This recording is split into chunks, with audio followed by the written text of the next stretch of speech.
반갑습니다.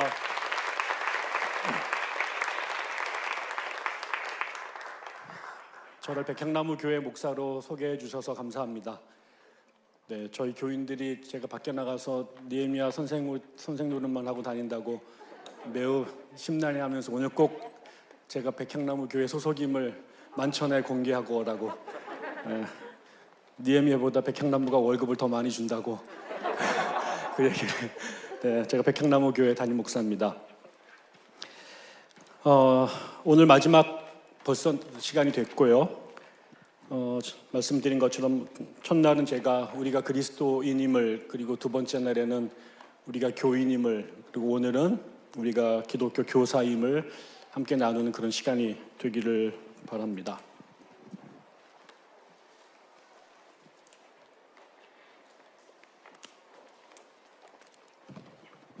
하나님 말씀을 함께 보도록 하겠습니다. 오늘 함께 나누고 싶은 말씀은 누가복음 8장 22절부터 좀 깁니다. 39절까지 우리가 잘 아는 거라사 광인과 관련된 메시지가 되겠습니다. 제가 천천히 읽어보겠습니다. 오늘날 예수께서 제자들과 함께 배에 오르셔서 그들에게 말씀하셨다. 호수 저쪽으로 건너가자. 그들이 막 출발하여 배를 저어 가고 있을 때에 예수께서는 잠이 드셨다. 그런데 사나운 바람이 호수로 내리 불어서 배에 물이 차고 그들은 위태롭게 되었다. 그래서 제자들이 다가가서 예수를 깨우고서 말하였다. 선생님, 우리가 죽게 되었습니다. 예수께서 깨어나서 바람과 성난 물결을 꾸짖으시니 바람과 물결이 곧 그치고 잔잔해졌다. 예수께서 그들에게 말씀하셨다. 너희의 믿음이 어디에 있느냐? 그들은 두려워하였고 놀라서 서로 말하였다. 이분이 도대체 누구시기에 바람과 물을 호령하시니 바람과 물조차 그에게 복종하는가? 그들은 갈릴리 맞은편에 있는 거라사 지방에 닿았다. 예수께서 무태 내리시니 그 마을 출신으로서 귀신 들린 사람 하나가 예수를 만났다. 그는 오랫동안 옷을 입지 않은 채 집에서 살지 않고 무덤에서 지내고 있었다. 그가 예수를 보고 소리를 지르고서 그 앞에 엎드려서 큰 소리로 말하였다. 더없이 높으신 하나님의 아들 예수님, 당신이 나와 무슨 상관이 있습니까? 제발 나를 괴롭히지 마십시오. 예수께서 이미 악한 귀신더러 그 사람에게서 나가라고 명하셨던 것이다. 귀신이 여러 번 그 사람을 붙잡았기 때문에 사람들이 그를 쇠사슬과 쇠고랑으로 묶어서 감시하였으나 그는 그것을 끊고 귀신에게 몰려서 광야로 뛰쳐나가곤 하였다. 예수께서 그에게 물으셨다. 내 이름이 무엇이냐? 그가 대답하였다. 군대입니다. 많은 귀신이 그 사람 속에 들어가 있었기 때문이다. 귀신들은 자기들을 지옥에 보내지 말아 달라고 예수께 간청하였다. 마침 그곳 산기슭에 노아 길에는 큰 돼지떼가 있었다. 귀신들은 자기들을 그 돼지 속으로 들어가게 허락해 달라고 예수께 간청하였다. 예수께서 허락하시니 귀신들이 그 사람에게서 나와서 돼지들 속으로 들어갔다. 그래서 그 돼지떼는 비탈을 내리 달아서 호수에 빠져 죽었다. 돼지를 치던 사람들이 이 일을 보고 도망가서 읍내와 촌에 알렸다. 그래서 사람들이 일어난 이 일을 보러 나왔다. 그들은 예수께로 와서 귀신들이 나가버린 그 사람이 옷을 입고 제정신이 들어서 예수의 발 앞에 앉아 있는 것을 보고 두려워하였다. 처음부터 지켜본 사람들이 귀신 들렸던 사람이 어떻게 해서 낫게 되었는가를 그들에게 알려주었다. 그러자 거라사 주위의 고을 주민들은 모두 예수께 자기들에게서 떠나달라고 간청하였다. 그들이 큰 두려움에서 사로잡혔기 때문이다. 그래서 예수께서는 배에 올라 되돌아가시는데 귀신이 나간 그 사람이 예수와 함께 있게 해달라고 애원하였으나 예수께는 그를 돌려보내시며 이렇게 말씀하셨다. 내 집으로 돌아가서 하나님께서 내게 하신 일을 다 이야기하여라. 그 사람이 떠나가서 예수께서 자기에게 하신 일을 낱낱이 온 읍내에 알렸다. 아멘. 하나님의 말씀입니다.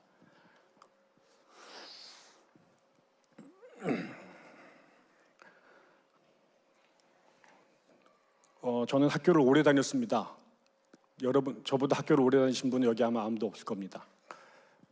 저는 76년도에 초등학교를 들어가서 학교를 졸업한 게 2004년이었으니까요.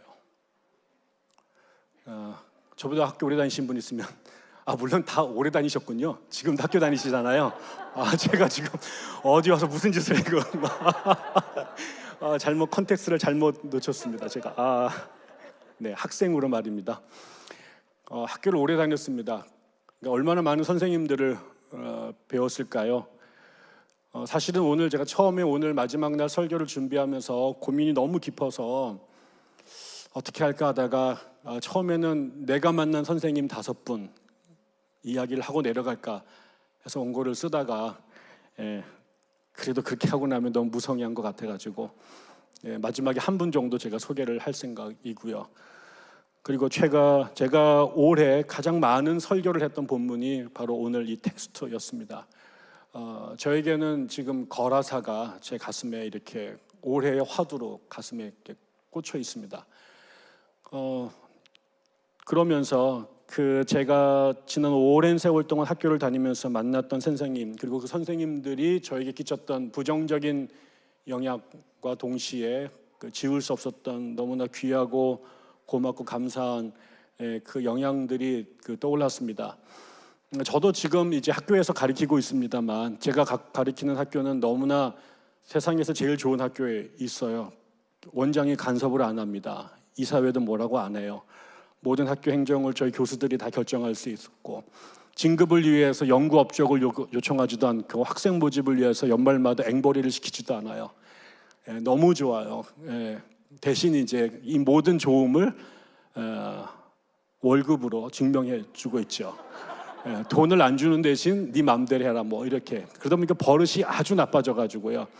가끔 멀쩡한 대학에 계시는 친구나 선배들 이야기를 들으면 저는 그 얘기 듣다가 질식해 죽을 것 같아요. 제가 그런 이 교권 구조 안에서 또 이런 하이라키 안에서 살다가는 제명에 못 죽을 거다. 아마 그래서 기독연구원 니에미아 교수들은 모두 이렇게 사회적 부적응자들이 모여서 만든 야학이 아닐까 싶습니다. 그러니까 이들이 뭐 잘나가지고 결단하고 나와서 뭐 희생한 게 아니라 살 수 없어 도망 나와서 여기 자기들끼리 군고하고 사는 거다라는 생각이 들고, 그래서 제가 사실 여러분께 드릴 말씀 별로 없습니다. 너는 그렇게 좋은 곳에서 안락하게 편하게 있으면서 어쩌면 정말 그 세상에서 가장 강한 구조와 위아래 위계 질서 안에서 또 정해진 틀 안에서 살아야만 되는 선생님들에게 제가 감히 무슨 말을 할 수 있겠습니까? 그래서 저는 사실 그게 저에게 이 자리에 오는데 가장 큰 부담이 됐던 것입니다. 제가 교회 가서는 할 말이 있고요. 요즘 저는 개척교회를 하고 있거든요. 나보다 교회 목회하면서 고생한 사람이 있으면 나와봐. 전 이건 자신이 있어요.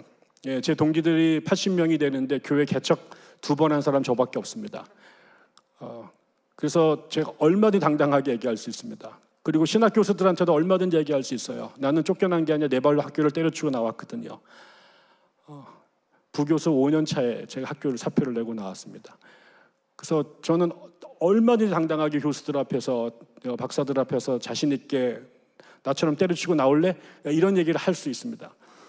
제가 몇 년 전에 그 종교개 500주년이 돼가지고 한국 기독교 신학자들이 다 모이는 공동학회라고 있는데 거기에 제가 주강사 중에 한 명으로 가게 됐습니다. 말도 안 되는 일인데 아무튼 개회 때 키노트 스피커 3명 중에 해외에서 있는 외국인 학자 1명, 한국인으로 외국에서 활동하는 교수 1명, 그다음에 국내에서 활동하는 사람으로 1명. 근데 제가 이제 거기에 낚여가지고 강제로 거기에 가게 됐습니다. 아마도 소속이 불분명하기 때문에 제일 안전하다고 생각했던 것 같아요, 제가. 그래서 하고 싶은 얘기를 해라. 그래서 제가 이제 거절하다가 마지막에 그럼 내가 아무 소리나 다 해도 되느냐? 네 마음대로 해라. 그럼 니들 다 죽었다. 그리고 제가 이제 가서 이제 그때 주제가 헬조선과 인문주의라는 거였는데 제가 진짜 하고 싶은 얘기 다 했습니다. 그리고 나서 교수들한테 니들도 우리가 언제부터 돈 벌겠다고 신학교 갔느냐? 교권주의에 쫄아가지고 할 말 못하고 있는 것.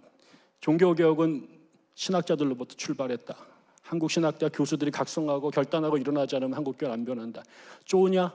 다 나와라. 안 굶어 죽는다. 내가 나갔다.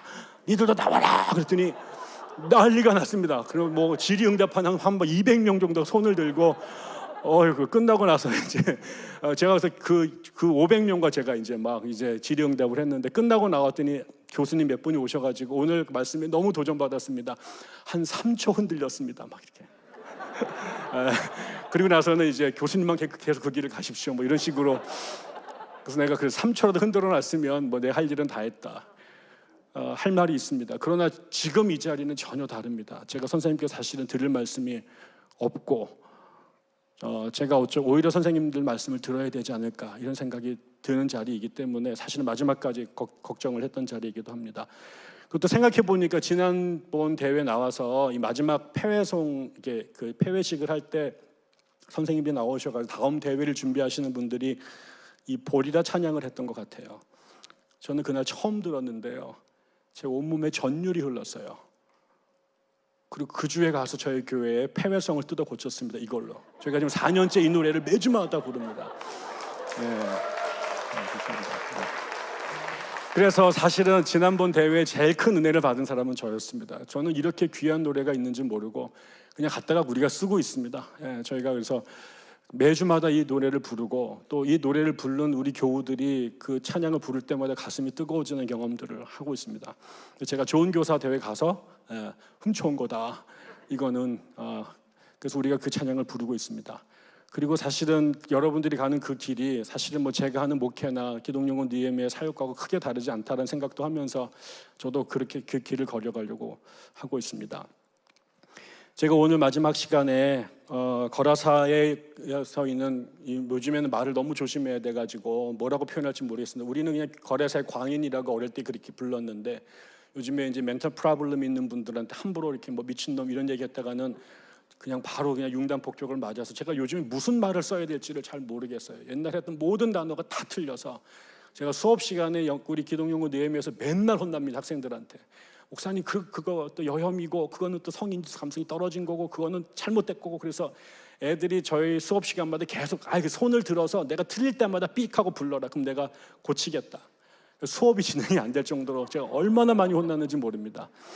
그럼에도 그런 용어 중에 하나가 여기에 이제 또 여기 뒤에 보면 또 돼지떼가 2,000마리가 죽는 얘기 나오는데 또 동물 보호하시는 분들이 그럼 사람 살리겠다고 돼지 죽이냐 막 이렇게 하면 또 내가 도대체 무슨 말을 할 수가 없어요. 근데 여러분 이거 성경책 제가 안 썼습니다. 그러니까 제가 이제 저는 그냥 하나님 말씀이라고 알고 그냥 할 테니까 혹시라도 불편하신 거는 우리들의 한계라고 생각하고 제가 아직 충분히 언어를 다 배우지 못해서 여러분 양해해 주시면 좋을 것 같습니다. 우리가 오늘 읽은 이 말씀을 보면 이렇습니다. 우리가 잘 아는데 어느 날 예수님께서 갑자기 제자들한테 이렇게 복음을 전하시다가 야, 배 띄워라. 그래서 배를 타고 갈릴리 호수를 건넙니다.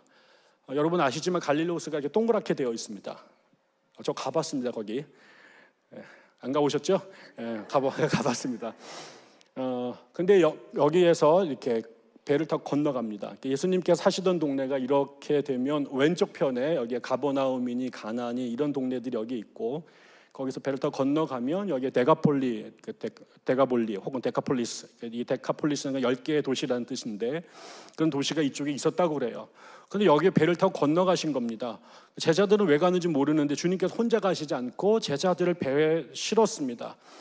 그리고 배를 타고 건너가는데 가자마자 주님은 피곤하셨는지 바로 잠에 떨어지셨고 그런데 조금 지났는데 바람이 엄청나게 세게 불면서 폭풍우가 몰아치기 시작했습니다.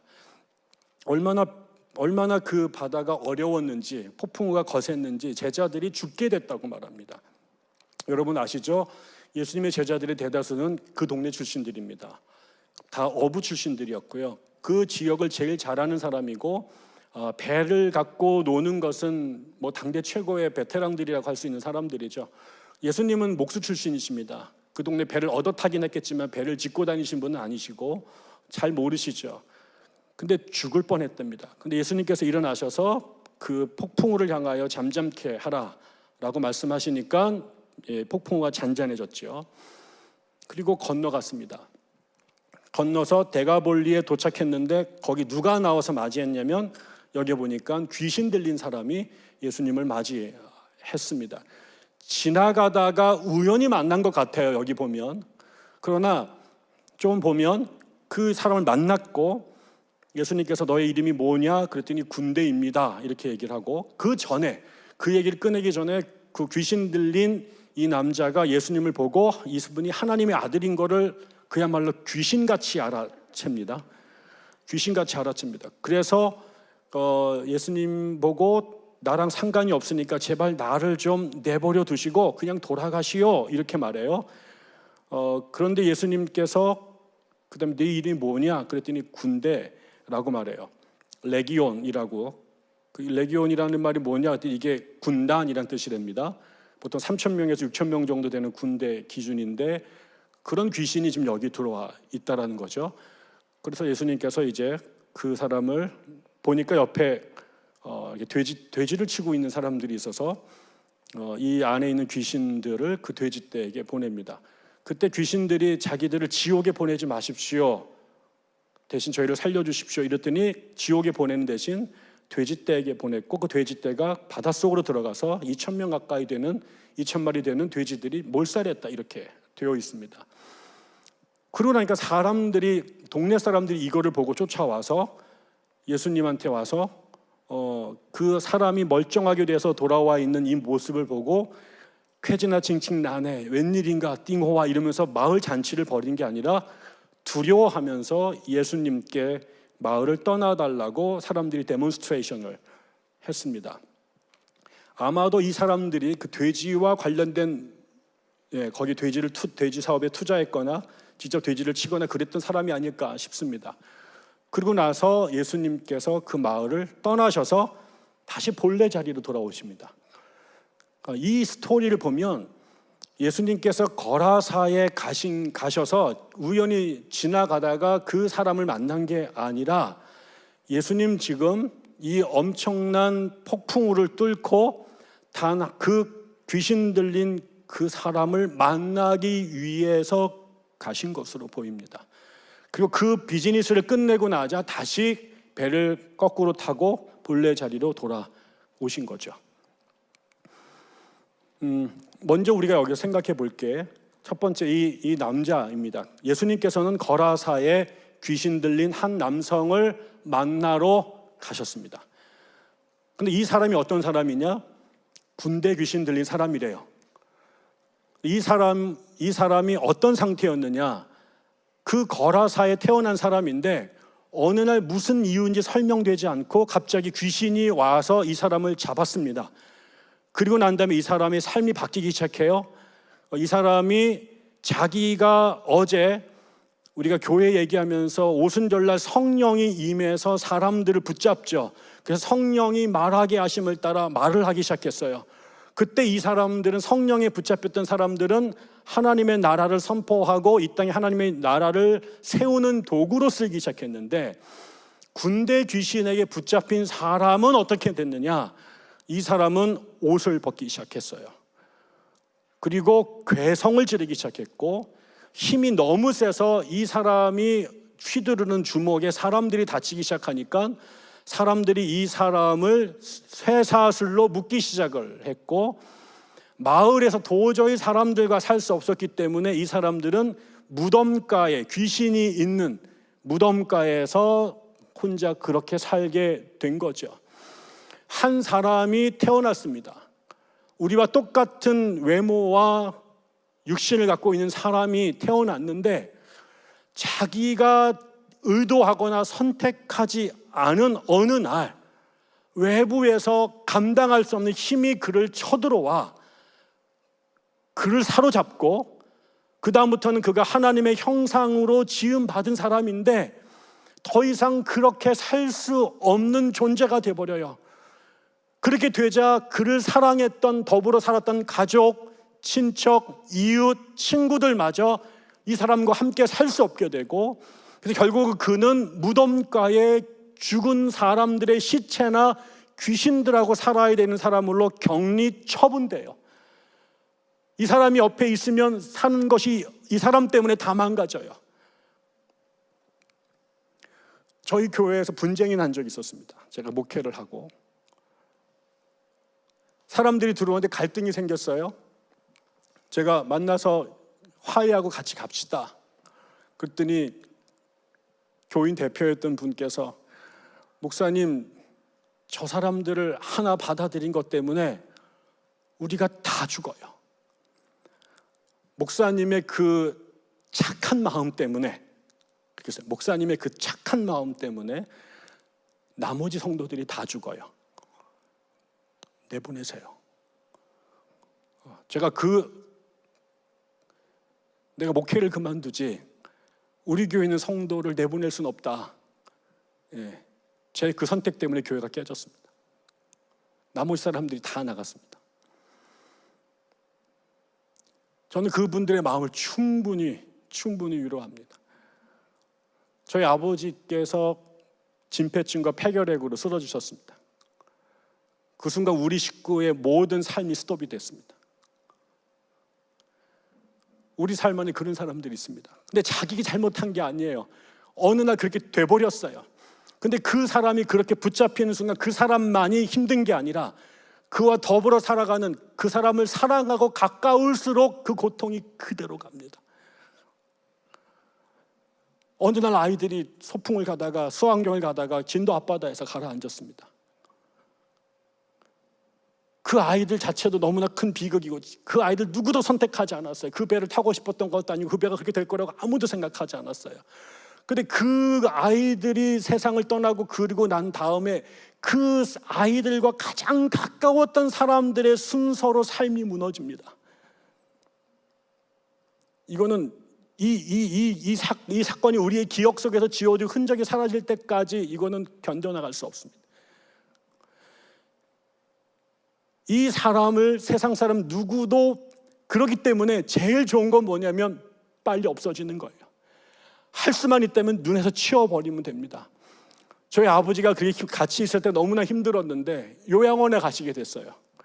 여러분, 사람이 얼마나 간사한 줄 아세요? 그 다음날부터 발을 뻗고 자더라고요. 그리고 아버지가 잊어져요. 하루에 한 번씩 전화하다가 3일에 한 번씩 전화하다가 일주일에 한 번씩 전화하는 관계로 바뀌어지게 되고 마치 내 삶 안에 그런 분이 존재하지 않은 것처럼 느껴지기 시작하게 된 거죠. 그러니까 치유할 수 없다면 치워버리는 게 상책이에요. 그러면 나라도 살거든요. 그래서 그 사람이 하나님의 형상으로 태어난 나랑 똑같은 사람이지만 어느 날 귀신들이 들어와 그의 삶을 망가뜨리고 놓자 그의 삶이 더 이상 사람이라고 할 수 없는 상태로 무너지게 되고 그러자 그와 더불어 살던 사람들도 지옥으로 바뀌게 되고 그 결과 그 마을이 그 사람들이 내린 결단은 그를 격리해서 무덤가로 격리시켜버린 겁니다. 그래서 잊어버린 거예요. 있지만 존재하지 않는 사람이 됐어요. 그런데 그 동네 사람이 아니라 바다 건너에 있는 그분이 이 사람을 봤어요. 여러분, 제가 그런 간증을 한 적이 있는데요. 처음에 제가 교회를 개척을 대선에서 했는데 지하에 있는 조그만 교회였습니다. 근데 이제 제가 다음 주부터 가서 목회를 하게 됐는데 갔더니 이 교회 예배당이 하얀 휘장과 빨간 휘장으로 이렇게 덮여져 있는데 제가 거기에 이제 내일부터 목회를 해야 되니까 학교 수업 끝나고 밤 11시에 이제 기도하러 갔어요. 그런데 한 3분 기도했는데 뒤에서 뭐가 계속 나타나는 것 같아요. 그래서 이렇게 덕만아 뭐가 보이니 막 이렇게. 제가 이게 성령이 오셔야 되는데 다른 분이 계속 오시는 것 같아요. 이게 막 무슨 그 계룡산에 있는 그 산당같이 생긴 이 예배당에 제가 5분 만에 뛰쳐나갔습니다. 너무 무서워가지고 귀신 들리겠다 내가. 그래서 다시는 못 들어가겠는 거예요. 그래서 내가 이거 우리 아내한테 이거를 빨리 뜯어 고치고 리모델링을 해야겠다. 근데 우리 아내는 제 교회 개척을 극렬하게 반대하던 중이었는데 이놈이 돈까지 쓰겠다고. 그러니까 이제 우리 아내가 너무 화가 났죠. 근데 아무튼 결국 우리 아이들의 하나님 역사로 우리 아내를 설득해서 우리 아이들의 돌반지, 백일반지 다 팔고 우리 엄마한테 가서 울어가지고 300만 원 훔쳐오고 그래가지고 거기 리모델링을 하게 됐습니다. 그래서 이제 일주일 동안 일단은 모든 커튼을 다 치워버리고 하얄 수 있을 때까지 하얗게 칠하고, 그다음에 불을 절대까지 어떤 그 태양빛에 가까울 정도로 조도를 높여서 귀신이 들어올래도 너무 밝아서 못 들어오게끔 만들자, 이렇게 해서 리모델링하게 됐습니다. 그리고 나서 이제 새벽 기도를 드려야 되는데 드릴 수가 없으니까 저희 집에서 우리 아내랑 같이 기도를 하게 됐습니다. 근데 우리는 새벽 기도를 해본 적이 없습니다. 우리 아내나 저나. 근데 우리가 교회를 개척하면서 새벽 기도는 그래도 해야 되지 않겠나 그래가지고 그날 첫날 일어났죠. 그래서 이제 파자마를 입은 상태로 잠깐 깨가지고 5시에 야 우리 30분, 15분 안에 후딱 끝내고 그대로 들어가면 7시까지 풀리 잘 수 있다. 목회한 내 친구의 팁이었다. 뭐 이러면서 제가 이제 그렇게 이제 빨리 끝내고 가려고 이제 모여가지고 둘이서 이렇게 경건회를 하기 시작했는데 한 5분 이제 끝나고 이제 기도하는 시간이 됐는데요. 저희 장인 장모님이 예수를 안 믿으셨습니다. 근데 제가 결혼할 때 그 집에 왜 갈까? 하나님께 나를 선교사로 보내셨나 보다. 그래서 우리 장인 장모님의 구원을 위해서 기도해야지. 그리고 기도를 이틀 했습니다. 그리고 10년이 지나간 거죠. 근데 그날 이제 기도를 하는데 갑자기 그 생각이 났습니다. 그래서 저희 아내랑 저랑 장인 장모님을 위해서 기도하기 시작했는데 그분이 오셨습니다. 그래서 우리의 기도가 갑자기 통곡으로 바뀌고 새벽 5시 반에 이 빌라에서 우리가 큰 소리를 울기 시작했습니다. 아마 옆에서는 누가 죽었는 줄 알았을 거예요. 근데 기도가 끝났어요. 한 30분 정도 같이 우리가 정말 통성으로, 그러면 안 되는데 새벽에 기도를 했죠. 근데 제가 우리 아내한테 이렇게 말했습니다. 여보, 조윤기 목사님이 우리 새벽 기도에 오라고 그러시면 오실까? 그랬더니 미쳤냐? 그분이 얼마나 비싼데, 그리고 서울에서 어디게 여기까지 오겠느냐? 그러면 멀지. 그래, 그럼 옆에 장경동 목사님이 5분 거리에 있는데 장경동 목사님을 초청하면 우리 교회 오실까? 정신 차려라, 무섭다, 그런 말 하는 게. 그렇지, 이분은 비싸서 우리가 사례비를 못 주니까 못 오실 거야. 그런데 여보, 성령님은 오시네. 이 작은 곳에, 이게 교회인지도 모르는 이곳에, 아무도 우리가 존재하는지도 모르는 이곳을 주께서 우주 끝에서 보시고 달려오셨네. 야, 우리 목회할 수 있겠다.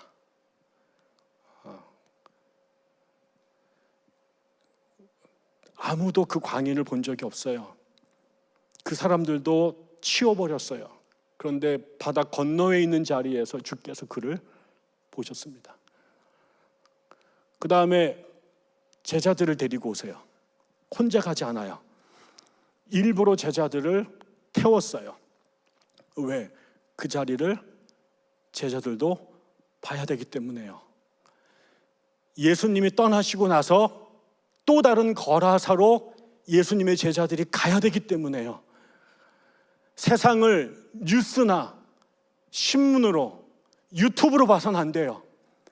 우는 사람들의 눈을 현장에서 봐야 돼요. 인터넷으로 글자로 세상을 만난 사람들은 세월호의 가족들이 우는 것을 보고 1년이 지났는데 지긋지긋해, 이게 집으로 들어가지라고 말합니다. 그러나 그 자리에서 우는 엄마들의 눈물을 한 번이라도 옆에서 본 사람들은 목에 칼이 들어와도 마지막까지 그 말 할 수 없어요. 세상은 우리를 끊임없이 현장에서 격리시킵니다. 그것을 화면으로 보게 되고 글자로 보게 만듭니다. 그런데 주님은 그 세상을 당신의 눈으로 보러 오셨습니다. 근본 하나님과 본체이셨으나 자기를 동등됨으로 취할 것으로 여기지 않고 자기를 비워 종의 형체로, 사람의 몸으로 자기가 이 땅에 내려와 우리와 사는 것을, 인간이 사는 것을 보셨습니다. 저는 예수님께서 육신이 되어 사람들과 함께 사는 경험을 하지 않았으면 절대로 십자가에 안 달렸을 거라고 생각합니다. 그분이 십자가를 질 수 있었던 것은 그분이 전지전능하신 분이잖아요. 모를 리가 없잖아요. 그런데 그분은 세상을 플라톤의 이념으로 세상을 바라보지 않고 영으로 바라보지 않고 인간이 육신으로 와서 사람들과 더불며 살면서 징글징글하게 사는 인간들을 자기 삶으로 경험하셨습니다. 사람들은 자기 옆에 그 미쳐서 넘어지는 사람도 감당하기 어려워 산으로 치워버렸지만 예수님은 그 세상을 외면하거나 기억으로만 혹은 소문으로만 듣게 하지 않고 자기의 제자들이 그들의 그 귀신에 들려 넘어지고 옷 벗고 괴성지르며 쇠사슬에 묶여있는 그 사람의 그 현장을 눈으로 보도록 제자들을 끌고 가서 그 옆에 있게 하셨습니다. 그리고 갈 때 이 길이 에스컬레이터를 타고 가거나 케이블카를 타고 가거나 페리를 타고 간 자리가 아니라 그들을 삼킬 것 같은 폭풍우가 치는 바다 죽음의 그 광풍을 뚫고 가셨습니다. 다 차려놓은 그 밥상 위에 숟가락 하나 얹은 게 아닙니다. 남이 저처럼 여러분이 다 차려놓은 거기 위에서 마이크 하나 붙잡고 퍼포먼스를 하고 내려가는 사람이 아니라요, 그들은 이 미친 사람 한 명을, 누군지도 모르는 그 사람을 만나기 위해서 어떤 기회비용을 치렀냐면 제자 12명의 목숨이 수장될지 모르는 위기를 극복하고 가셨습니다. 나 은퇴하면 하고 다 남으면, 시간 여유 남으면 그때 가서 자원봉사도 하고 좋은 일도 좀 하고, 이게 아니라 하나님은 자기의 아들을 여기에 보내시기 위해서 그를 십자가에서 찢은 경험들을 하셨고요, 예수님의 제자들은 그 자리를 보기 위해서 폭풍우의 죽음의 터널을 통과하고 가셔서 보셨습니다. 그러고 나서 그를 직면하게 한 거죠. 그랬더니 매우 세요. 그냥 가서 한 방에 할 게 아니라 3,000명, 4,000명, 6,000명의 귀신이 들어가 있는 메가톤급 귀신에 들린 사람이 안에 있었습니다. 그냥 쫓아가가지고 한 방에 내릴 수 있는 상대였다면 갈만할 텐데 잘못하다가 내가 죽을 수도 있는 상대였어요. 내가 싸움을 파트너를 골라서 싸울 만한 놈들, 이길 만한 놈들만 잡아서 문제 해결하고 싶잖아요. 선교지 가는데 이왕이면 영어도 좀 되고 좀 먹을 것도 잘 나오고 안전도 하고 골라서 가면 얼마나 좋아요. 그리고도 선교사이잖아요. 나는 미국이 그렇게 많은 선교사로 간 사람들을 보고 깜짝 놀랐어요. 도대체 미국이 왜?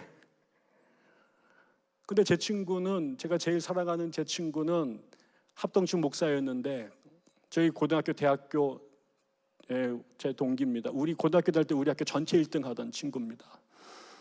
근데 이 아이가 합동측 목사가 됐는데 제가 공부하고 돌아왔더니 어느 날 제가 내가 이제 임용이 돼서 함께 만났더니 자기는 다음 달에 모잠비크에 선교사 간다는 거예요. 그래서 내가 잘 갔다 와, 언제 오는데? 10년 있다가.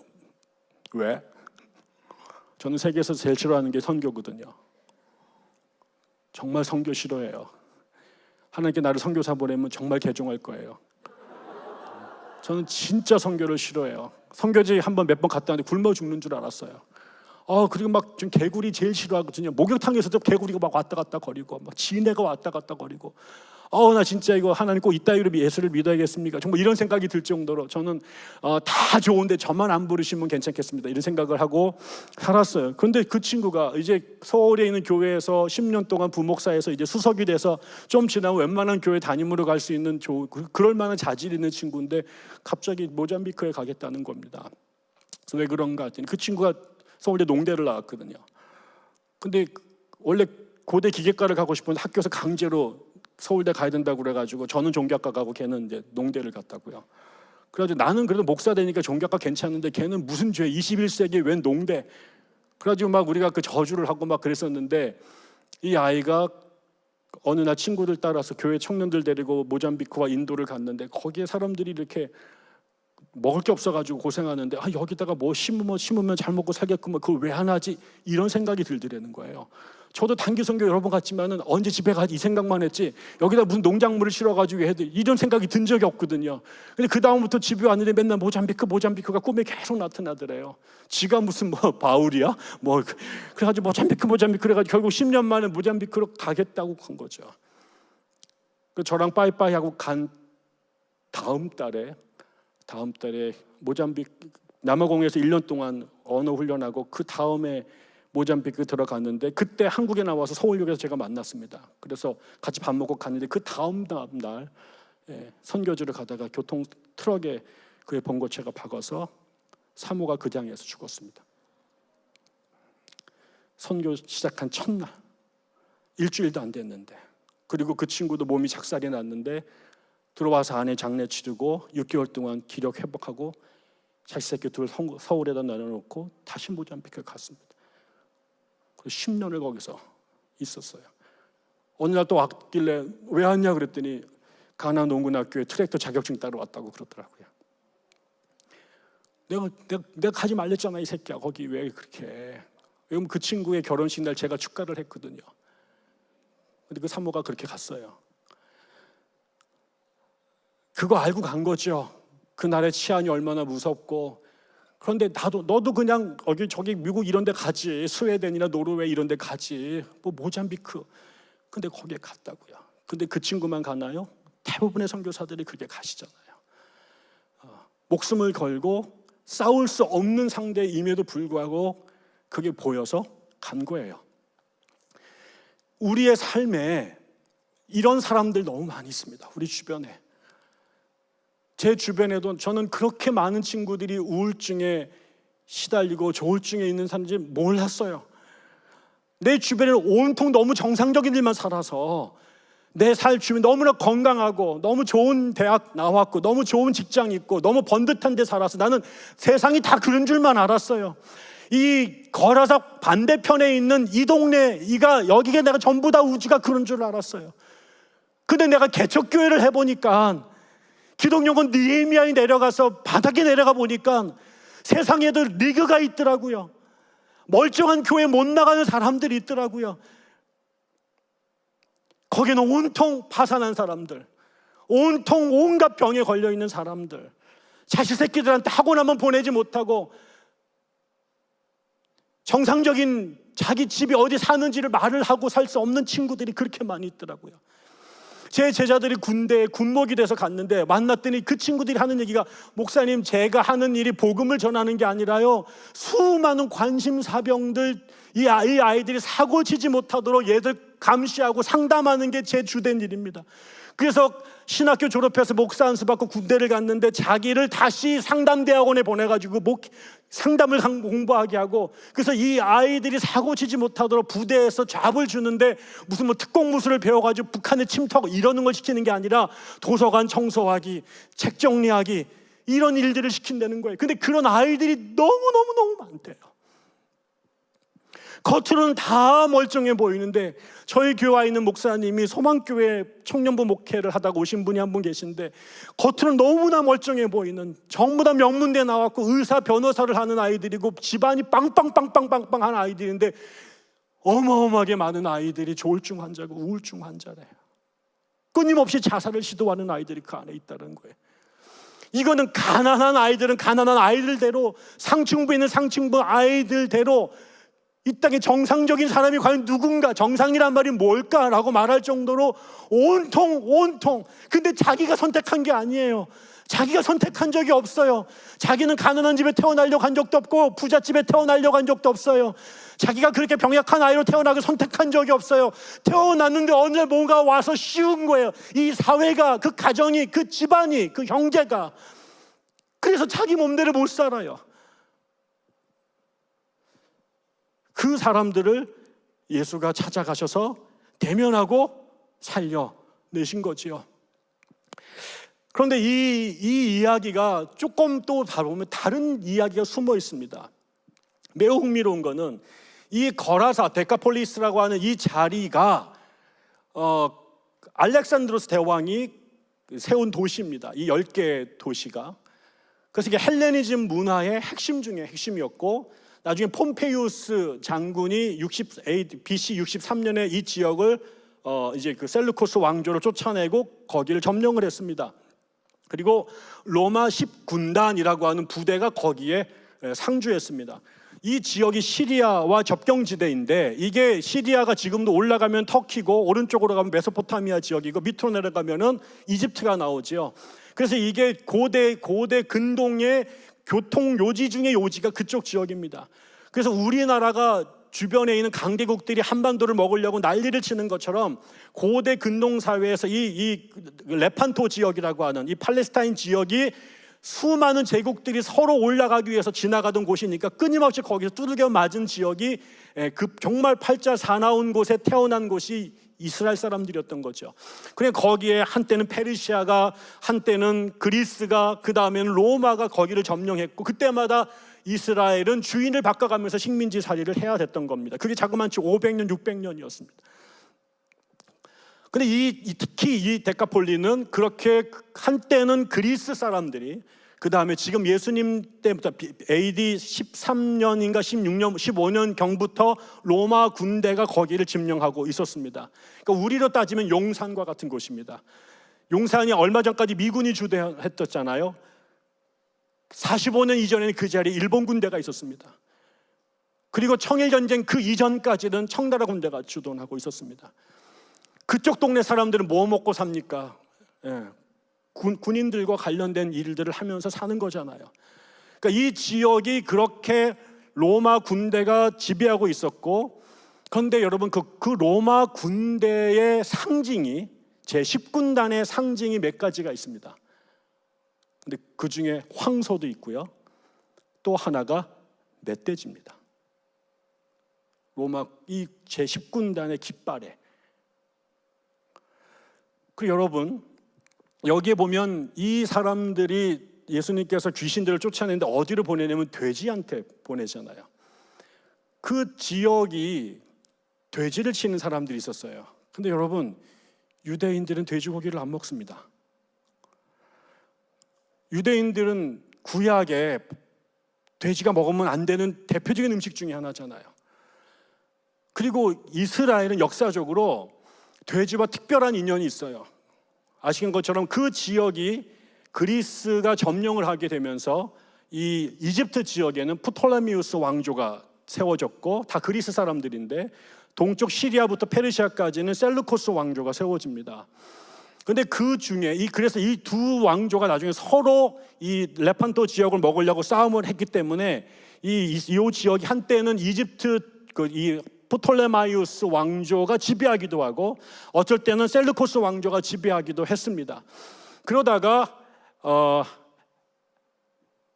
에피파네스 안티쿠스 4세라고 하는, 안티쿠스 에피파네스 4세라고 하는 셀루코스 왕자가 이집트를 치러 갔다가 대패를 합니다. 그리고 귀환하는 길에 열받으니까 이스라엘에 들려가지고 예루살렘을 작사를 냅니다. 그래서 거기에 분풀이를 거기다 하면서 거기에 신상들을 때려 부시고, 그 다음에 로마 율법을 소지한 사람들을 다 불태우게 만들고, 거기에다가 그리스 신상을 세우고, 마지막에는 이스라엘 사람들한테 돼지고기를 강제로 먹게 만듭니다. 그때 이거에 대해서 민족적 분노가 탱천했고, 그 다음에 마카비우스라고 하는 그 가문이 혁명을 일으켜서 결국 시리아 군대와 싸워서 결국은 그들을 쫓아내고 이스라엘을 자치권을 획득하게 됩니다. 그리고 나서 하스몬 왕조라고 하는 독립된 나라가 100년 정도 지속이 됩니다. 그 시절의 이야기를 담아낸 게 외경 중에 마카베오서라고 하는 성경에 그게 기록이 되어 있습니다. 그러니까 이스라엘 사람들은 율법에서 돼지고기를 먹지 말라고 규정되어 있어서 그걸 지켜왔고, 거기다가 그 시리아 사람들, 셀루코스 왕조와의 역사적인 전쟁까지 돼지고기 때문에 벌어졌던 사람이죠. 그러니까 이 사람들은 돼지고기를 먹냐 안 먹냐, 그 이후에 유대인들의 일종의 민족적 정체성을 드러내는 할례와 더불어서 돼지고기를 안 먹는 것이 그들의 정체성이었단 말이에요. 그런데 지금 그들이 사는 그 지역에 사람들이 돼지를 2,000마리가 넘는 것들을 치고 있어요. 그럼 이거는 어떻게 된 걸까? 이스라엘 사람들이 절대로 이걸 먹을 리가 없잖아요. 그럼 거기 뭐겠어요? 그 지역을 지배하고 있는 로마 군대가 먹는 것들을 유대 사람들이 쳐서 군납을 하고 있는 것이죠. 자기네들의 민족적 자존심을 지켜왔던 그 상징을 스스로가 깨부트리면서 자기가 결코 하지 말아야 될 그 일들을 하면서 살 수밖에 없는 상태가 그 당시 이스라엘 민족의 상태였고, 그것의 가장 대표적인 증거가 그들이 로마 군대가 먹는 돼지를 치는 일에 이스라엘 사람들이 관여되어 있었다는 거죠. 이스라엘이 평안하게 사는데 그 작은 나라에 어느 날 전 세계에서 가장 강력한 군대인 로마 군대가 쳐들어왔습니다. 자기들이 저항할 수도 없는 그 힘에 그들이 붙잡혔고, 그리고 그들이 사로잡아서 아까처럼 귀신 들린 그가 사람 말을 하거나 사람의 옷을 입지 못하고 귀곡성을 내고 옷을 벌고 귀신 들린 곳에서 저기 귀신 옆에서 살아가는 그 무덤가에 살아갔던 것들, 그 사람은 동시에 그 시절에 로마의 지배 아래 있었던 이스라엘 민족을 또한 상징하기도 하는 것이죠. 그렇게 되니까 나중에 어떻게 됩니까? 그 사람이 살다가 그렇게 귀신들이 접혀 살다가 정상으로 돌아왔어요. 그런데 그 예수님께서 그 사람을 살려냈는데 그와 더불어 살던 그 지역 사람들이 그가 정상으로 회복된 것에 기뻐하고 감사하고 잔치를 벌인 게 아니라 뭡니까? 와서 그런 예수를 마을에서 쫓아냅니다. 그들은 어느새 자신들이 유대인이라고 하는 정체성보다 하나님께 예배하는 자라고 하는, 하나님께 선택받은 민족이라고 하는 것보다 돼지 산업에 같이 종사해서 먹고 사는 게 훨씬 더 중요해진 거예요. 사람과 사람이 하나님께 선택을 받고 그들의 2000년의 역사가 아브라함부터 그 시절까지 찬란하게 성전과 율법을 갖고 있고 매일같이 하나님 앞에 수천 마리의 제사를 드려도 그들의 목구멍을 잡고 있는 돼지가 그들 앞에 있으면 언제든지 그들의 신앙을 내던질 수 있는 것이 유대인뿐만 아니라 우리들의 삶이라는 거예요. 그리고 이것이 우리를 지배하게 되면 한 동족이 그 사람 같지도 않은 삶을 살다가 이제 돌아왔는데 아무도 좋아하지 않아요. 아무도 기뻐하지 않아요. 그것이 내 주머니에 어떤 영향을 끼치느냐가 더 중요해요. 우리처럼 믿음이 없는 이런 사람들만이 아니라 세상에서 가장 하나님을 잘 믿는, 하나님의 역사를 가장 강력하게 경험했던 유대인들마저도 돼지와 이 한 영혼 앞에서 거리낌 없이 돼지를 선택할 수 있는 게 사람이란 말이에요. 그거는 자본주의가 팽창되어 있는 지금만이 아니라 인류가 돈맛을 안 그 이래로, 보암직하고 먹음직한 것들이 눈에 들어온 이래로 한 번도 승리한 적이 없어요. 그 현장에 구조적으로, 역사적으로, 군사적으로 일개 예수 나부랭이들이, 그 일개 한 줌도 안 되는 종교인들이 싸울 수 있는 상대가 아니에요. 해봤거든요. 그런다고 세상이 안 바뀌거든요. 그러니까 살아야지, 산 목숨은. 그러니까 하나님의 백성이지만 살기 위해서 돼지를 치고 자기를 지배하고 있는 그놈들의 식용을 갖다가 바치면서 목숨을 견뎌내야 되는 것이 사람의 비참한 상황이라는 거죠. 그런데 주께서 그 자리로 가십니다. 결국 그 싸움에서 예수가 십자가에 죽어요. 그런데 끊임없이 그 자리로 예수가, 베드로가, 바울이, 아우구스티누스가, 페트릭이, 어거스틴이, 나중에는 언더우드가, 아펜젤러가, 그 다음에 여러분의 기도 교사들이 그 자리로 계속 가온 것이 교회 역사인 거죠. 저는 오늘 여러분들께 이런 말씀 드리고 싶습니다. 이 시대 여러분들에게 거라사는 어딜까? 여러분들에게 하나님이 보여주시는 거라사의 귀신 들린 사람은 누굴까? 자신들이 선택하지 않았는데 이 시대에 대한민국에서 태어나서 어린 아이들인데 그 어린 아이들을 입시라고 하는 지옥에 내던져놓고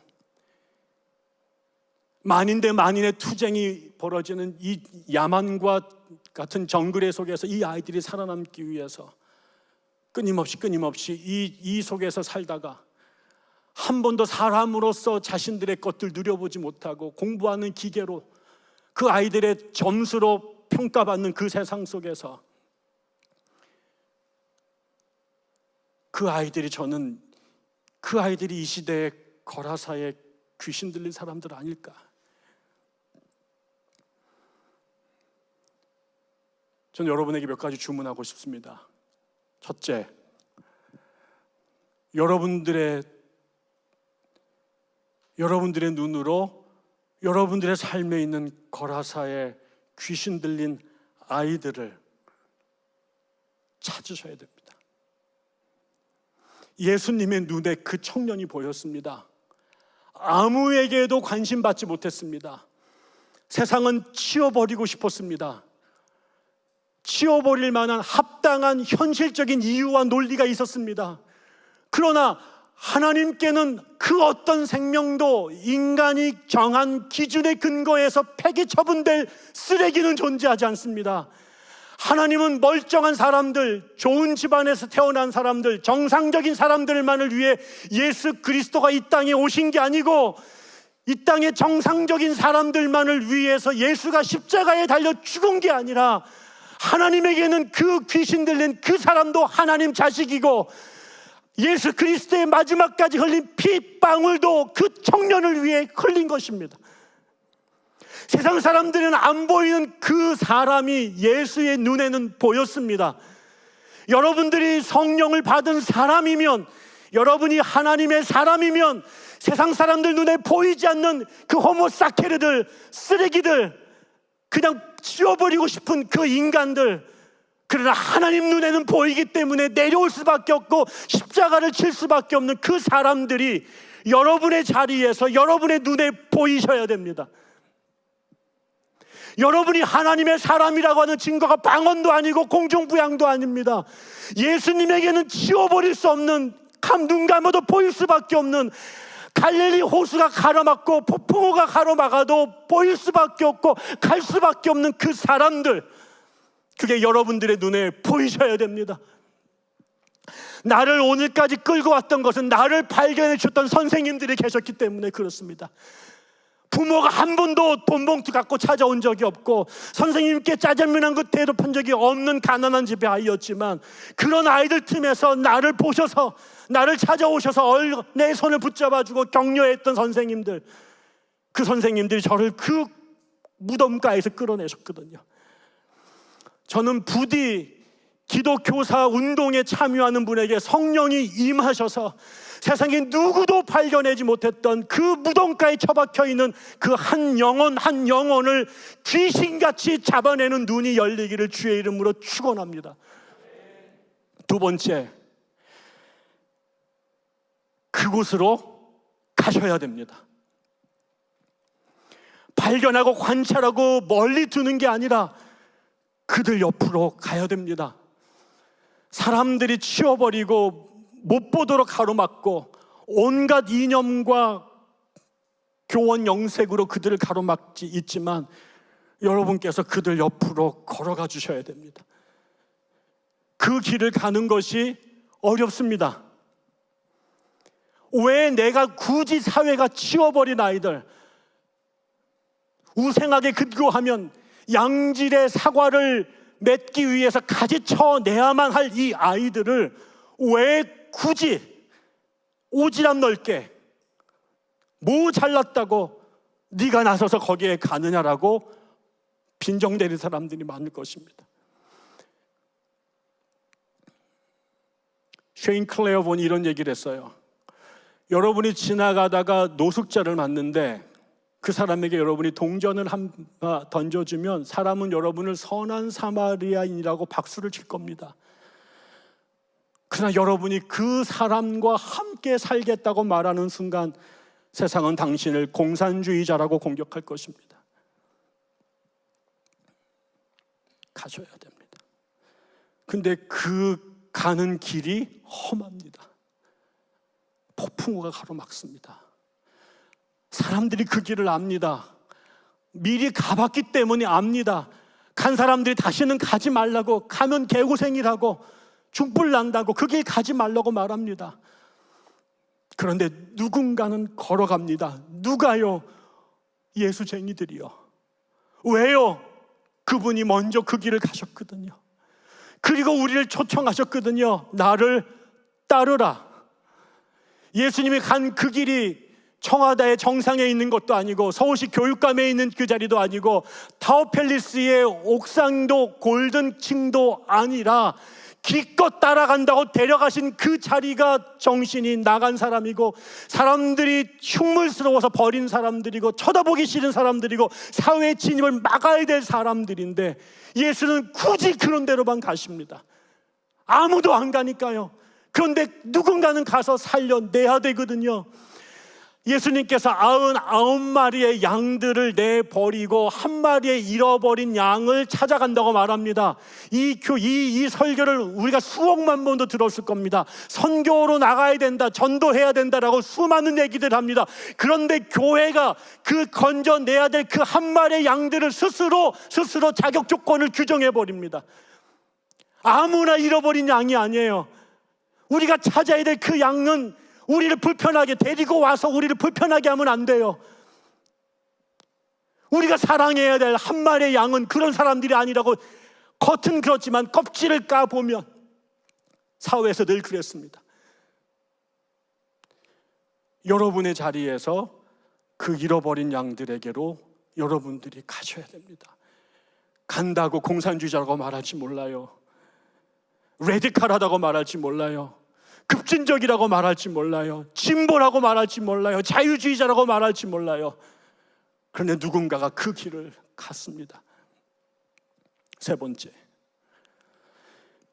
여러분들의 제자를 데리고 거기에 같이 가야 됩니다. 그 아이가 그렇게 왕따 당하고 버림받고 대접받지 못하는 그 아이들을 그 옆에 있는 그 친구놈들이 같이 가서 보도록 만들어야 됩니다. 선생님만 혼자 봐서는 안 됩니다. 여러분이 가고 떠나고 난 그 뒷세상을 이어가야 될 이 아이들이 함께 그 세상을 눈으로 볼 수 있어야 됩니다. 그 아이들이 우는 아이들, 그 상처받은 아이들, 넘어지지 못하는 아이들을 화면으로만 만나고 유튜브로만 만나게 해서는 안 됩니다. 그 우는 사람들의 눈물을 그들의 귀로 듣게 하고, 그 시름에서 냄새나는 것들을 눈으로 보게 만들어야 됩니다. 사람들이 재난이나 쓰러져 있는 곳마다 여러분들 가실 때 여러분들의 그 아이들을 함께 데리고 가야 됩니다. 여러분만 구원받으면 안 돼요. 이 아이들도 구원받아야 돼요. 대한민국의 부모들이 자식 새끼들한테 좋은 거 먹이겠다고, 좋은 거 보여주겠다고 세상을 가려버렸어요. 그러니 옆에 있는 아이가 조금만 나랑 모양이 달라도 왕따 시켜버리고, 나랑 조금만 다른 아파트에 살아도 나랑 친구를 되지 못하게 만드는 거죠. 누가 만들었어요? 다 부모가 만들었고, 심지어는 선생님들이 만든 거예요. 세상의 부모들은 그렇게 만들지 몰라도, 세상의 선생님들이 그렇게 만들지 몰라도, 자기한테 촌지 더 많이 주면 더 이뻐하고, 자기한테 대접하지 않으면 왕따 당하는 그런 선생님들 말고, 예수님의 사람들이라면 그 현장에 여러분의 아이들을 데리고 가야 됩니다. 국어, 영어, 수학 가르치는 거 너무 중요해요.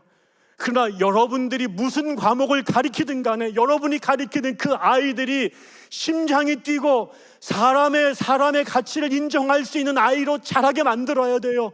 그 아이들이 명문대 가서 좋은 회사 들어가서 돈을 빵빵하게 버는 아이들로 만드는 것보다 더 중요한 것은 그 아이들이 사람을 존중할 수 있는 아이로, 우리의 모양이 다르고 가진 게 달라도 다 사람이라고 하는, 똑같은 사람이라고 하는 것을 인정할 수 있도록 가르쳐야 돼요. 내가 수학 전문가이기 때문에 이 아이들의 영혼이 썩어 문드러지는 거에 방치하게 되면 여러분이 하나님의 심판을 피하지 못할 것입니다. 가르치셔야 돼요.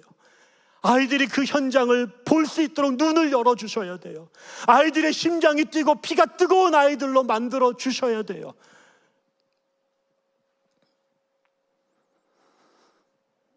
마지막으로는 그 자리에 여러분의 동료들이 예수님과 함께 그 배를 타고 가셔야 됩니다.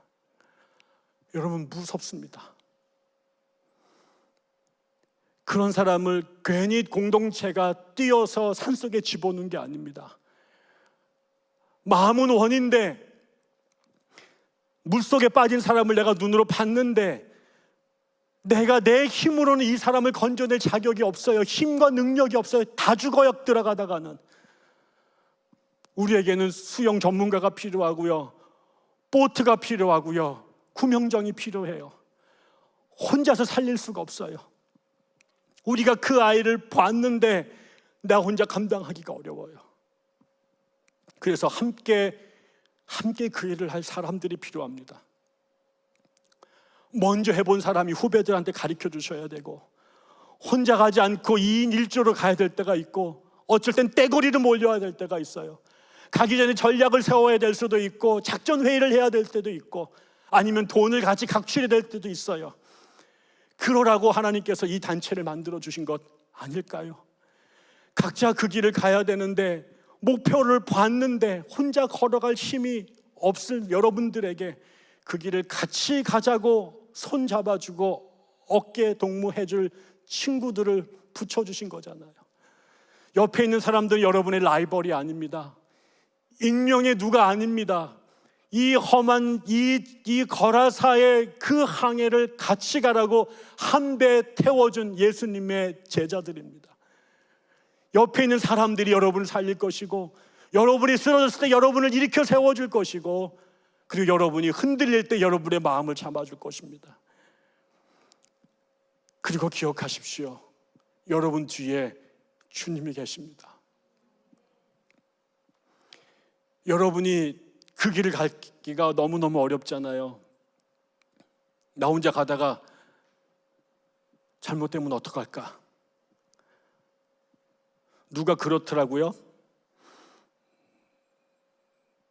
지나가는데 어떤 아이가 물에 빠졌는데 사람들이 전부 다 어떻게 하지 이러고 있는데 아주 건장한 청년이 몸을 뛰어 들어가서 수영을 쳐서 그 아이를 건져서 상대편으로 걷지요. 간 거예요. 사람들이 박수를 막 치면서 영웅이다, 영웅이다. 그랬더니 그 사람이 어떤 새끼가 뒤에서 밀었어.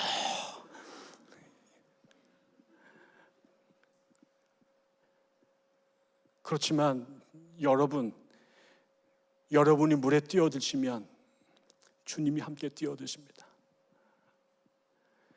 여러분이 하나님 여러분과 함께 하시는 것들을 경험하기를 원하신다면 배를 타셔야 됩니다.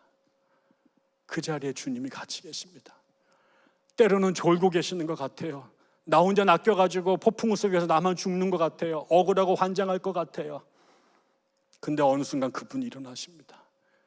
그리고 나를 죽을 것 같은 그 거대한 파도를 향해서 주님께서 Be still, 잠잠하라 라고 외치십니다. 그때 천지가 멈춰서는 경험들을 여러분이 하게 될 겁니다.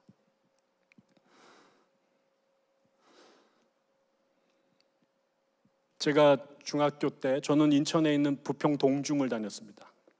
학교에 동중 건물에 이렇게 학교 팻말이 있는데 누가 와가지고 그 동자의 가운데를 이렇게 긁어가지고 다 이렇게 부평 동중이라고 이렇게 이천수가 나온 김남일이 다닌, 그러면 다 알지만은 부평에서는 가장 많은 조폭을 배출한 것 같기도 한, 맨날 학교 벽 뒤에서는 일진 애들한테 애들이 두들겨 맞고, 학교에 가는 버스 뒤에서는 일진들이 매일 아침마다 아이들의 돈을 뜯어서 걔네들은 늘 돈을 안 내고 버스를 타고 다니고, 이런 학교에 다녔습니다.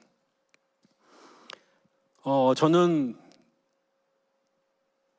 부모님이, 아버지가 돈을 번 적이 없기 때문에 우리 어머니가 저 초등학교 1학년 때부터 가구 공장에서 나무 빼빠를 치면서 그 돈으로 아이들을 키웠습니다.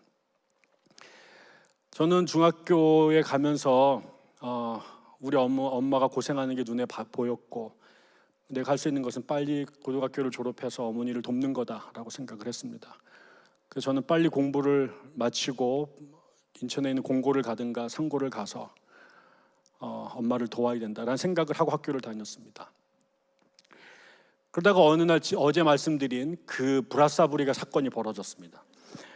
브라사부리가 사건이 벌어졌고 이제 목사님이 갑자기 나를 주의 종이 되겠다고 하나님께 봉헌을 하시는 바람에 제가 너무 충격을 받았고 그러고 있는데 이번에 그분과 준하는 여자 전도사님이 오셨는데 그분도 방언을 가르치시는 분이었습니다. 그리고 나서 그분이 바로 저를 이렇게 봉헌하신 분이었습니다. 그래서 제가 그 다음 날 기도를 받는 시간이 돼서 전 교인이 헌금 봉투를 들고 그 전도사님 앞에서 줄을 서가지고 이제 안수 기도를 받는 시간이었는데 제가 어머니한테 1,000원을 받아가지고 그분을 만나야 되기 때문에 원수를 갚았고 어제 그 봉헌을 취소시켜야 되기 때문에 제가 그 목사님을 만나러 갔습니다. 여자 전도사님. 네, 내 이름을 공개합니다. 김옥래 전도사님. 네, 원수 갚아야죠. 근데 그 분께 가서 제가 말씀을 드렸습니다. 제가 목사가 될 수 없는 이유를 얘기를 했습니다. 첫째, 저는 가난해서 학교를 갈 수가 없습니다. 신학교를 못 갑니다. 둘째, 저는 성질이 더러워서 목회하다가는 장로들 다 두들겨 패기 때문에 저는 절대로 안 됩니다. 세 번째, 저는 입이 아주 짧아가지고 신방 가서 이것저것 못 먹기 때문에 목사가 안 됩니다. 제가 이 얘기까지 했습니다. 한 2개 더 이상 나머지 기억이 안 나더라고요. 근데 그분이 네 말을 내가 다 알아듣겠는데 다 합당한 이유이긴 한데 내 생각에 하나님께 너를 선택하신 것 같아. 근데 만약에 하나님께서 너를 정말 선택하셨으면 너 학교 보내주실 거야. 그리고 하나님 정말 너를 선택하셨으면 네 승질도 고쳐주실 거야. 그리고 정말 하나님 너를 선택하셨으면 입맛도 바꿔주실 거야. 그 말에 제가 아무 말도 못하고 하나님이 하신다는데 근데 그러나 영 이게 불편해가지고 근데 그게 제가 이제 시험이 들렸습니다. 나는 집에 가서 이 얘기를 하면 엄마한테 귀싸대기 맞을 게 분명한데 우리 엄마는 제가 나가서 공고를 가가지고 여기 대우자동차에 들어가가지고 엄마를 서포트할 거를 하루하루 기다리면서 카운트를 하고 계시는데 제가 대학을 가게 된다. 이거는 말도 안 되는 일이었거든요. 그때부터 제가 이제 시름시름 앓기 시작을 했습니다. 하나님의 뜻인 것 같은데 내가 거절했다가는 그래서 제가 이제 선생님들하고 상담을 하기 시작했습니다. 교회에서.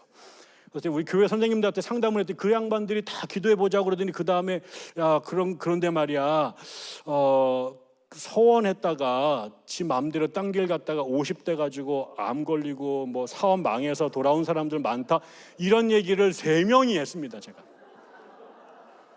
근데 내가 이런 식으로 애 인생을 조직적으로 말아먹나 막 제가 이런 생각을 그러니까 이게 성적이 계속해서 내려가기 시작을 하게 했고 가뜩이나 뭐 공부도 잘 하지 못했지만은 그러다가 이제 제가 이제 그 중학교 이제 고등학교 가는 원서를 쓰는 시간이 됐습니다.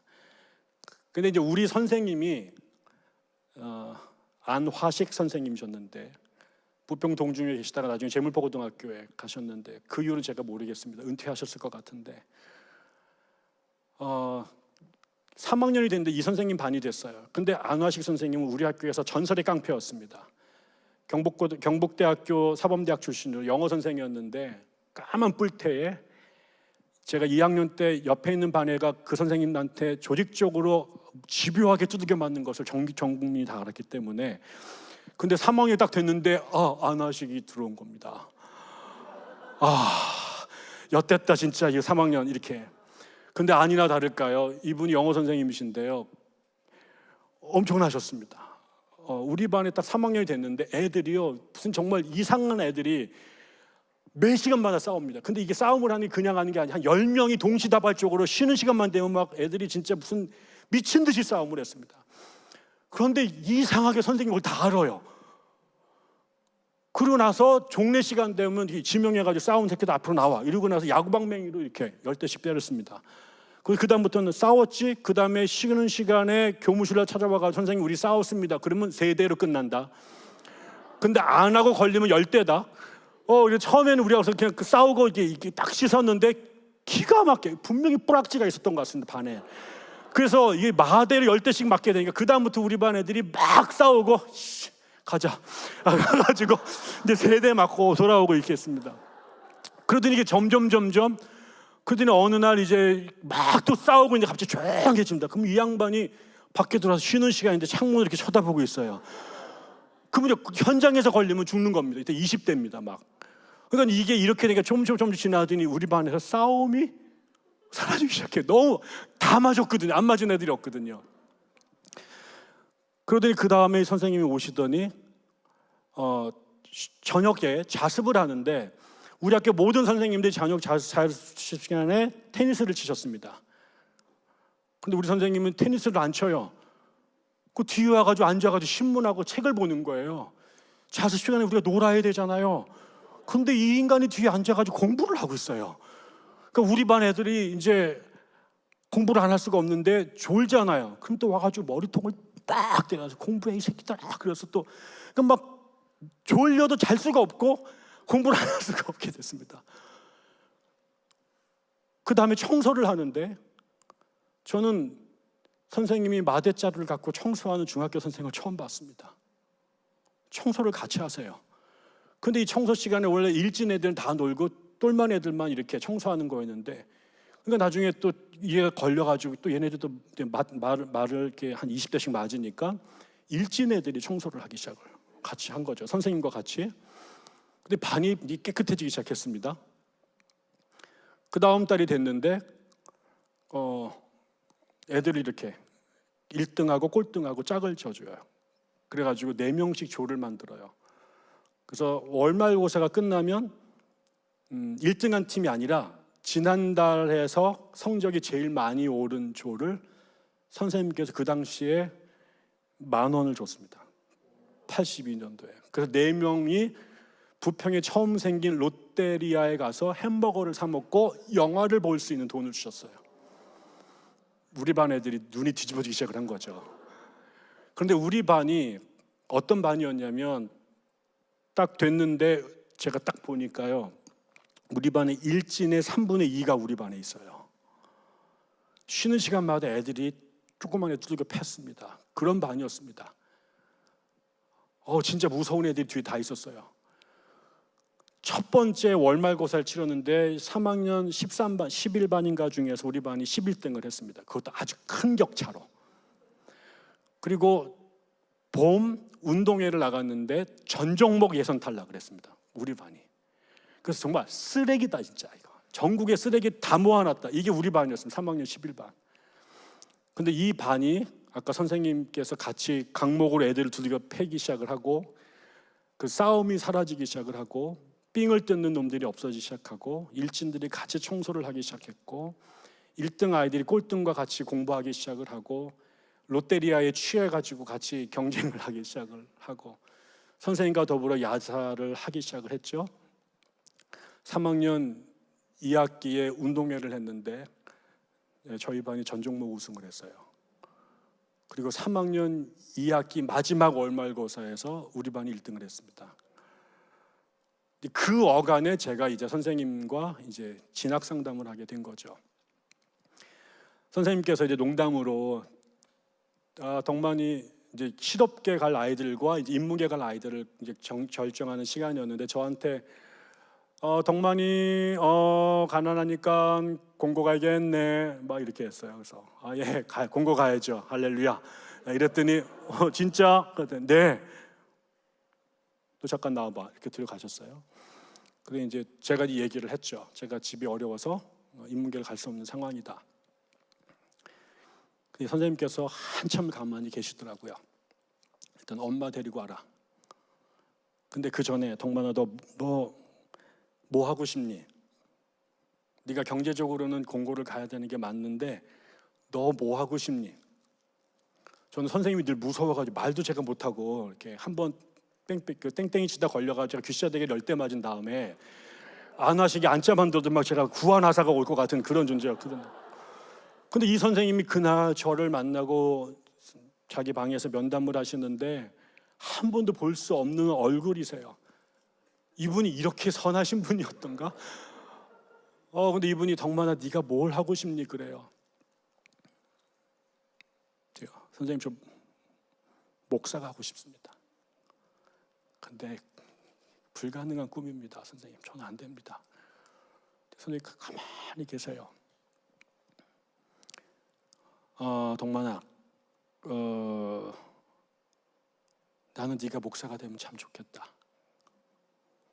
너는 정말 좋은 목사님이 될 것 같아. 일단 엄마를 만나자. 그래서 우리 어머니가 처음으로 학교를 오셨습니다. 우리 선생님께서 우리 어머니를 2시간 반을 설득하셨습니다. 덕만 인문학교 보내야 됩니다. 저 아이는 훌륭한 목사가 될 수 있는 아이입니다.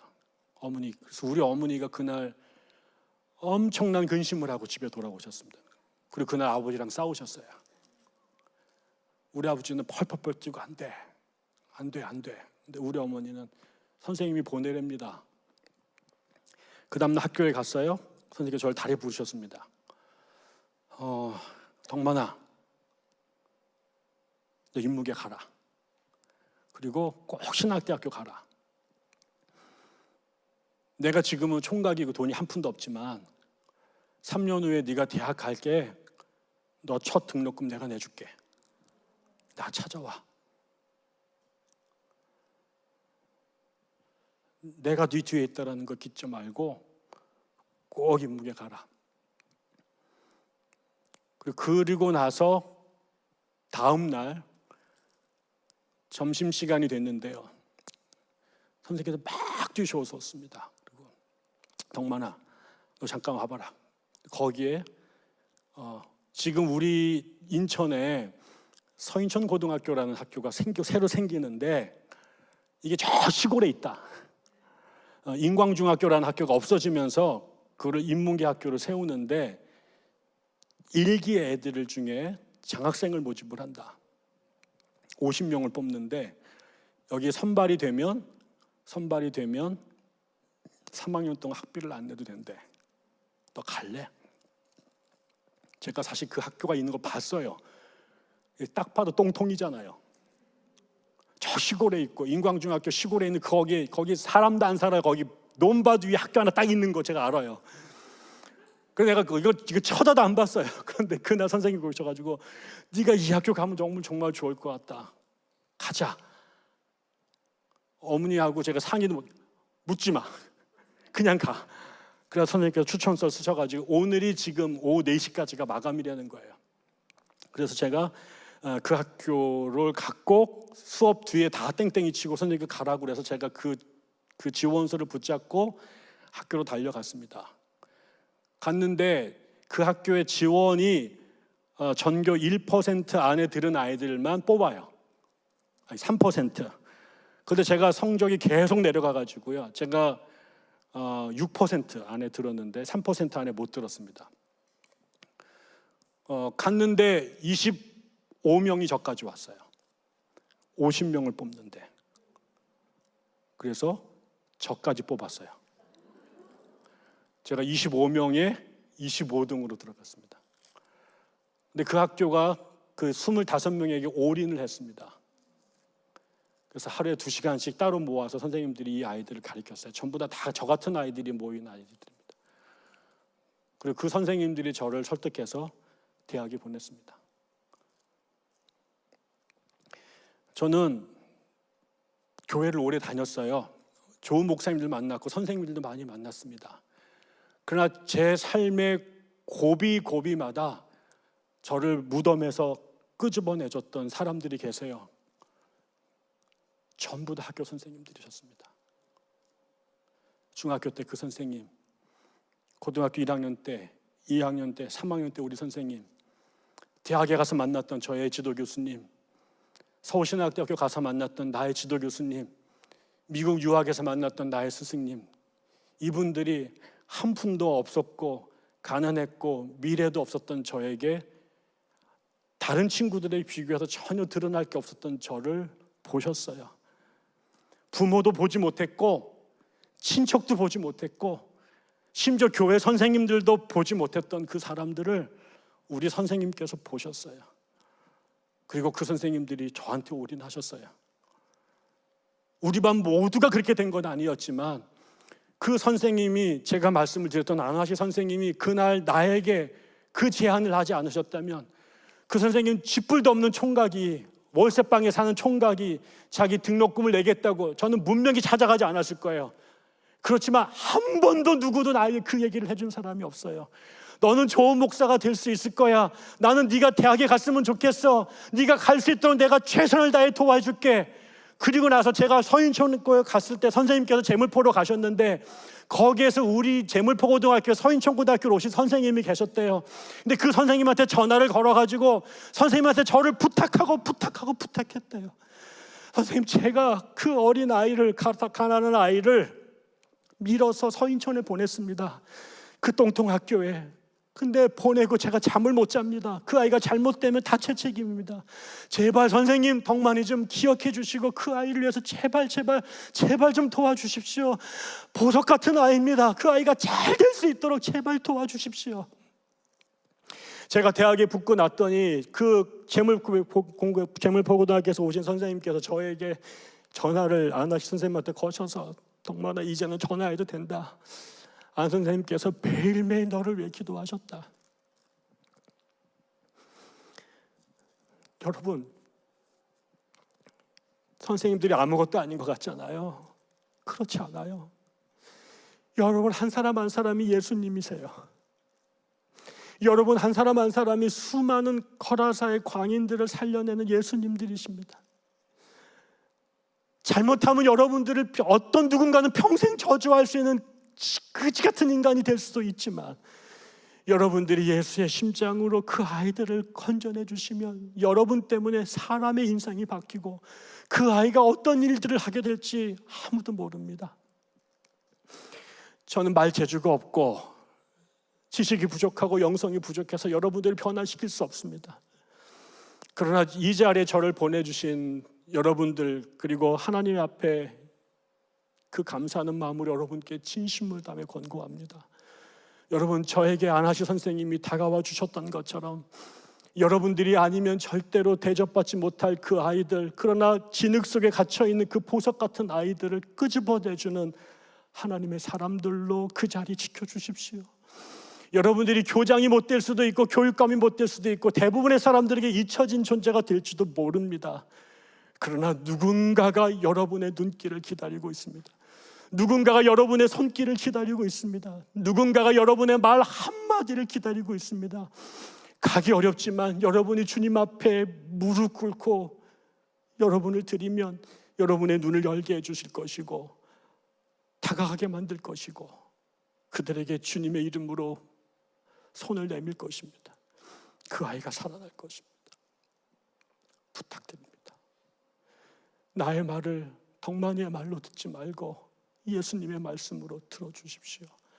그래서 여러분 때문에 대한민국에 죽어갈 수많은 아이들이 다시 살아나고 교육이 전 세계에서 가장 징글징글한 이 나라에 하나님의 나라가 여러분들을 통해 여러분의 교회 안에, 여러분의 학교 안에, 강의실에 있기를 주의 이름으로 축원하고 부탁을 드립니다. 정말 부탁드립니다, 여러분.